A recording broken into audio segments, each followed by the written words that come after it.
Well, no, thank you, Pika. I'm glad that our two cultures were able to get beyond their differences, and it's a it's an auspicious day. You know, he's from Japan.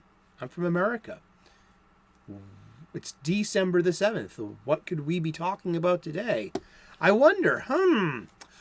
Welcome back once again. It is time for the Golden Age of DC Comics 365 days, where I take this well loved hardcover coffee table book given to me about 2 decades ago by one of my best friends. This has been surfing my coffee table ever since, giving me a constant source of comic book shop style conversations, the kind I wish to recreate right now, right here with you. So thank you so very much for tuning in today. Using this book for its intended purpose. This is a 365 days book. We're going to open up to today's date, which is it's Pearl Harbor Day. It's the auspicious December the 7th. We're going to look at some comic book art of an antediluvian age. We're going to read the blurb, and then we're going to talk about comic books. And we're going to talk about comic books every day for the rest of the year. That's right. I'll be nicer to you, and you too. Thank you so much for tuning in. I hope you're doing awesome. I hope you're clobbering your problems and not being clobbered by them. This is a 2004 Abrams publication, written and curated by Chip Kidd, Geoff Spear, and Les Daniel. And you can find the link to the Amazon page in the description if you would like your own copy. It will look great on your coffee table. You can play along at home, and it makes a great gift for a geek. I know.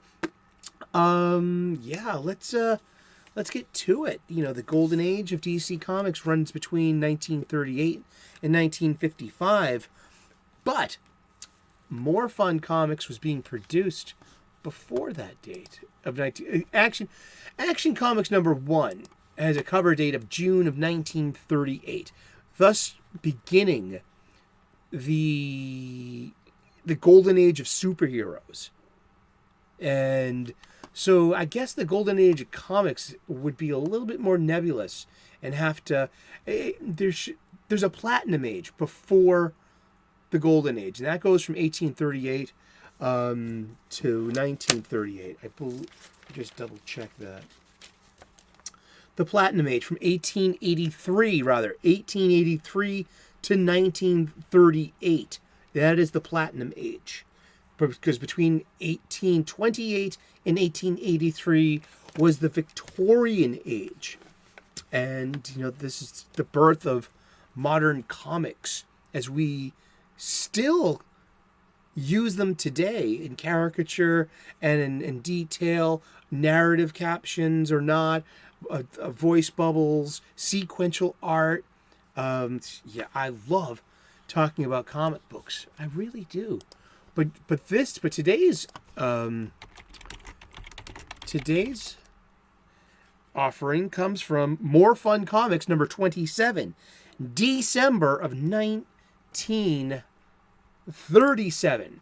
And More Fun Comics was introduced in 1935 as originally New Fun, the big comic the big comic magazine, aka New Fun Comics, became More Fun Comics along the line. But yeah, so you could say that golden age, there's a little bit of crossover right there, you know. And More Fun Comics brought Dr. Occult, the Spectre, you guessed it, I'm reading this from the wiki. Dr. Fate, Johnny Quick, Green Arrow, Aquaman, and became and Superboy, and Jiminy the Magic Book, whatever that is. And but this is from More Fun Comics number 27, December of 1937. This is story and art by Leo O'Malia. Okay, December the 7th. Bombs away. The good guys have almost abandoned Ground Zero before the hero realizes at the last minute that little Dickie Saunders may still be hidden in a tunnel. This epic action series, generally known as Bob Merritt, was originally entitled Bob Merritt, Gentleman Adventurer and Inventor, and His Flying Pals. The artist came from an earlier generation than rising comic book artists such as Joe Shuster or Bob Kane, and his work was rendered in considerable detail. Somehow, the simpler style of the young men turned out to be what their even younger readers wanted to see. And this is from a 1937 comic book. And I'll read it to you. Sorry if there's a trigger warning here about usage of peoples, cultures from halfway around the world, and who are traditionally depicted as a shifty enemy, because it doesn't specify any one culture or nation. But we'll get to it. See, we have red planes up the top, and they're bombing a base. So what happened was, and we can see it here in its narrative caption, not knowing Bob's men have deserted the site, the Asiatics rain bombs down upon the dummy planes, an old tent, and the camp on the top of the cliff.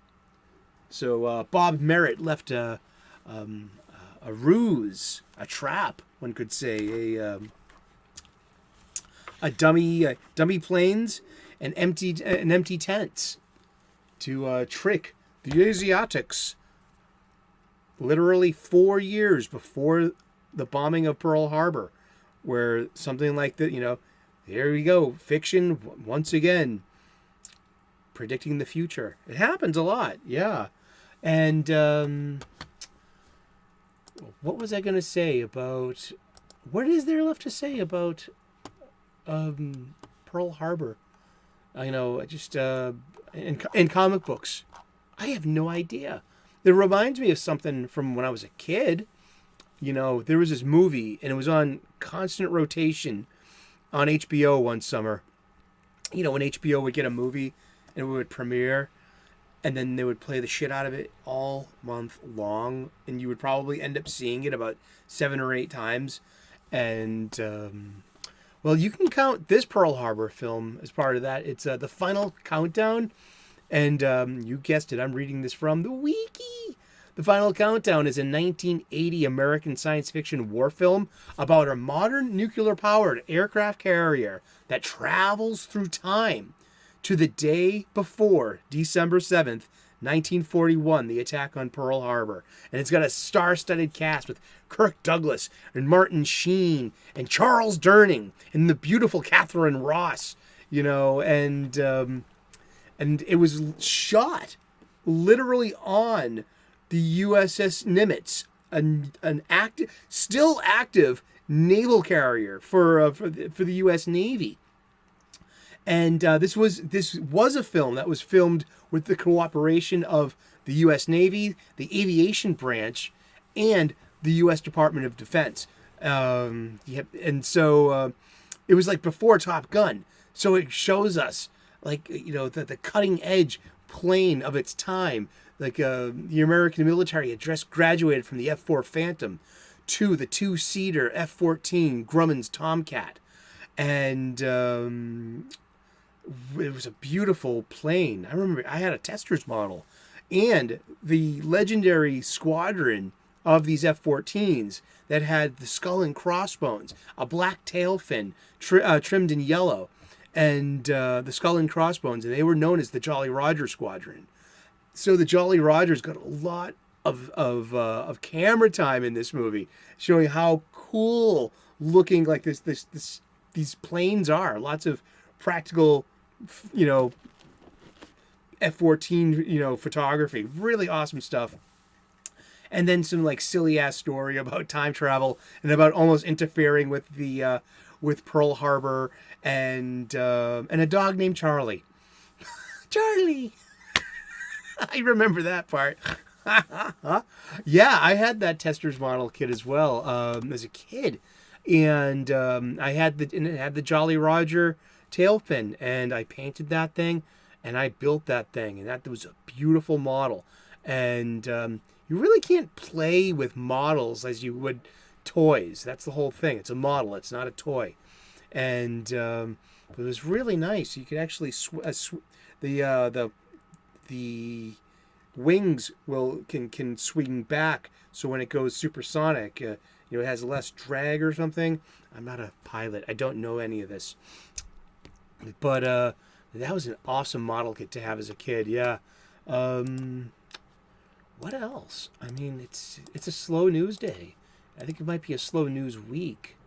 But yeah, this was let's look at the art one more time. We have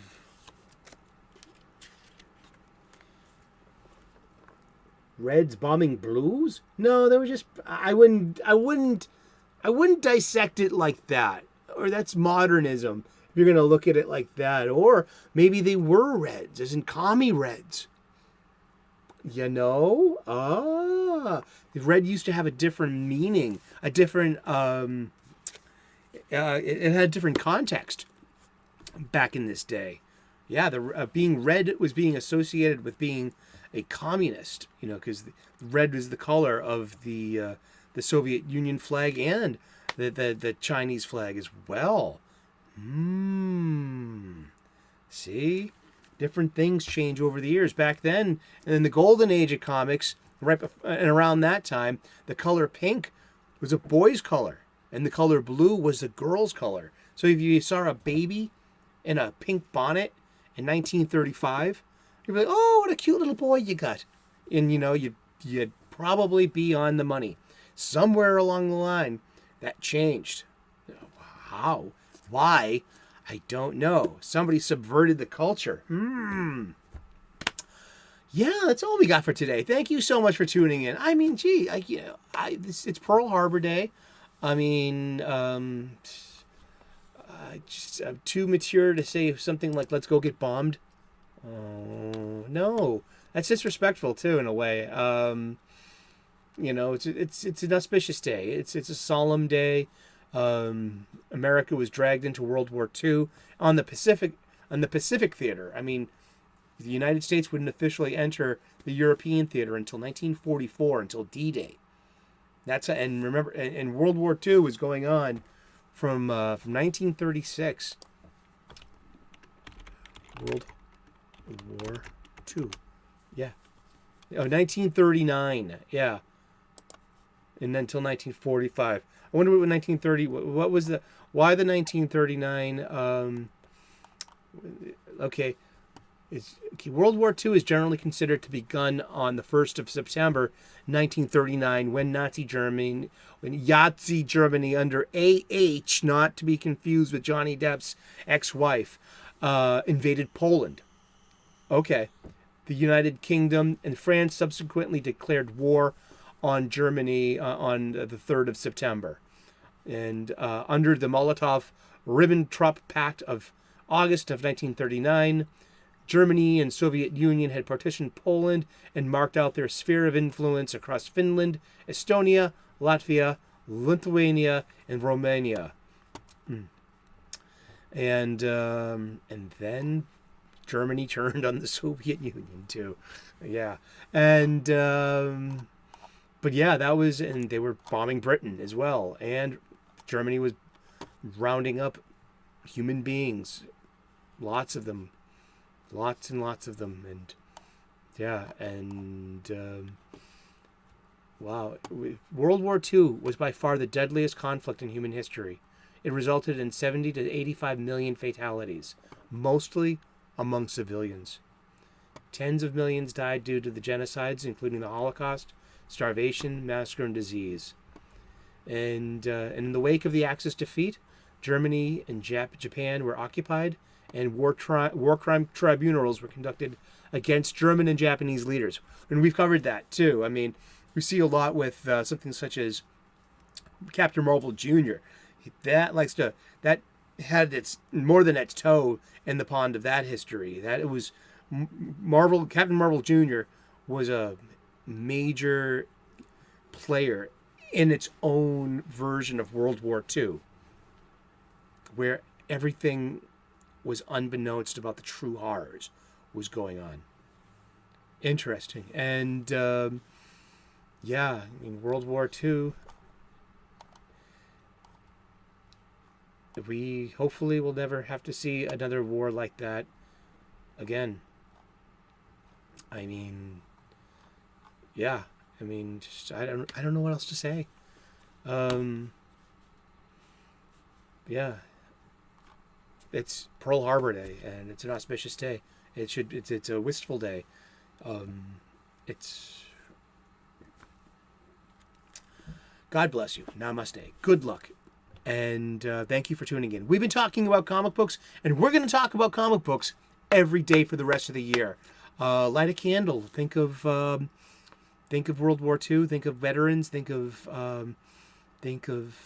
Memorial Day. Think of the all the humanity that was lost and during that war, and that we'll never ever again see those kind of like ideologies and become favorable, and that kind of marginalization of people and othering of humans.